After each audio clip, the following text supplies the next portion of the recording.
after I realized that the wealthy were not falling for one of these two solutions, but they were really getting creative with these different secrets that I knew nothing about, I became obsessed with the idea of trying to learn what those secrets were and figure out how I could apply them to my finances as a whole. And so one of the things that I did is I interviewed as many wealthy people as I could. I tried to sit down and read all the books, go to all the seminars, and really try to tease this information out.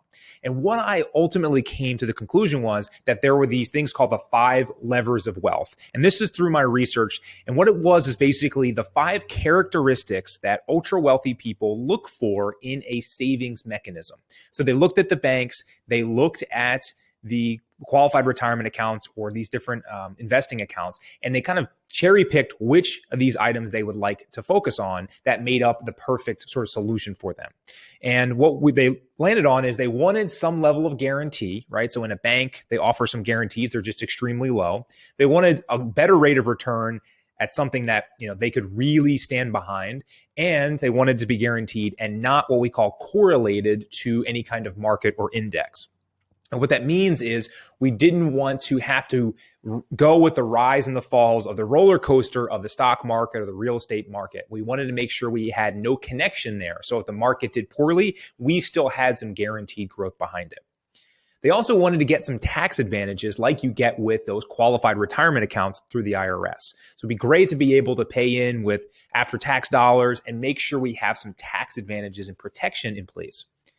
And then they wanted to make sure they also had liquidity, right? They were not interested in tying their money up into some long-term vehicle that they wouldn't be able to touch until they were 59 and a half years old or 65 or whatever the number was. It was their money. They wanted to use it on their terms, and they wanted to be as liquid as possible to take advantage of opportunities as they came up.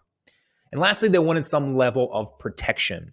Qualified retirement accounts and some bank accounts, and it really depends on your state and the type of account that it's in, they can open you up for a lot of exposure. Should bankruptcy, creditors, or any kind of lawsuit happen often, those sort of accounts can be liable in those situations. So ultra wealthy people who have people coming after them constantly wanted some level of protection over their assets. And so that was the last kind of lever that they looked for in these solutions.